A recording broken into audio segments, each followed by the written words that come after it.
बिस्मिल्लाहिर्रहमानिर्रहीम। अस्सलामु अलैकुम दोस्तों। यकीनन थकावट तो हर शख्स को ही होती है, मगर हर वक्त इसका तारी होना ज़ियाबितिस यानी शुगर में मुब्तला होने की अहम अलामत साबित हो सकती है। ज़ियाबितिस का शिकार होने की सूरत में खुराक जिस्म में तवानाई बढ़ाने में नाकाम रहती है और ज़रूरत के मुताबिक तवानाई न होने से थकावट का एहसास और सुस्ती तारी रहती है।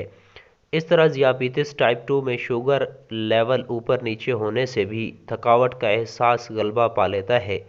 जब आपका ब्लड शुगर कंट्रोल से बाहर होता है तो आपको कुछ भी अच्छा महसूस नहीं होता। ऐसी सूरत में मरीज़ के अंदर चिड़चिड़ेपन या अचानक में गुस्से में आ जाने का इम्कान होता है। दर हकीकत हाई ब्लड प्रेशर डिप्रेशन जैसी अलामात को ज़ाहिर करता है, यानी थकावट, इर्द गिर्द कुछ भी अच्छा ना लगना, बाहर निकलने से गुरेज और हर वक्त सोते रहने की ख्वाहिश वगैरह। ऐसी सूरत हाल में डिप्रेशन की जगह सबसे पहले ज़ियाबितिस का टेस्ट करा लेना ज़्यादा बेहतर साबित होता है, ख़ास तौर पर उस वक़्त जब अचानक मिजाज खुशगवार हो जाए, क्योंकि ब्लड शुगर लेवल नॉर्मल होने पर मरीज़ का मूड खुद ब खुद नॉर्मल हो जाता है। ज़ियाबितिस की इब्तदाई सतह पर आँखों के लेंस मंजर पर पूरी तरह तवज्जो मरकूज़ नहीं कर पाते, क्योंकि आँखों में ग्लूकोज की मिकदार बढ़ जाती है, जिसके नतीजे में आर्जी तौर पर उसकी साख्त या शेप बदल जाती है। 6 से 8 हफ्ते में जब मरीज़ का ब्लड शुगर लेवल मुस्तहकम हो जाता है तो धुंधला नज़र आना शुरू हो जाता है।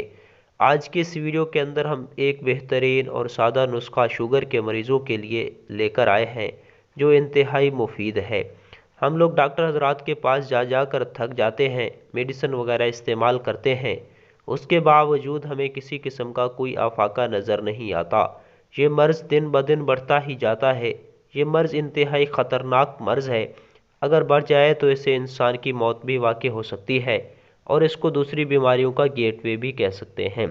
हर लोग हर किस्म की दवाइयाँ इस्तेमाल करते हैं, इसके बावजूद भी किसी किस्म का आफाका नज़र नहीं आता। आज के इस नुस्खे के अंदर हम बहुत ही कारामद चीज़ आप दोस्तों के साथ शेयर करेंगे। अभी ये नुस्खा एक बार बनाकर देख सकते हैं, बनाकर चेक कर सकते हैं। ये नुस्खा इंतहाई सादा है। बहुत से लोगों ने पूछा जिन्होंने इस्तेमाल किया उन्हें बहुत ज़्यादा फ़ायदा हुआ, इसलिए हमें 3 से 4 चीज़ों की ज़रूरत होती है जो कि आम पंसार स्टोर से भी मिल सकते हैं। ये नुस्खा आप दोस्त अपने घरों के अंदर भी बना सकते हैं। शुगर के मर्ज़ से निजात हासिल करने के लिए ये नुस्खा तैयार करें। इन चंद चीज़ों की ज़रूरत होगी, जिसमें काले जौ, कुड़तुम्बा, कलवंजी और मेथरे कासनी, इन चारों चीज़ों को लेकर सफ़ूफ बना लें, पीस लें, ग्राइंड कर लें। खाली कैप्सूल लेकर ये पाउडर कैप्सूल में डालकर किसी डब्बी में महफूज कर लें।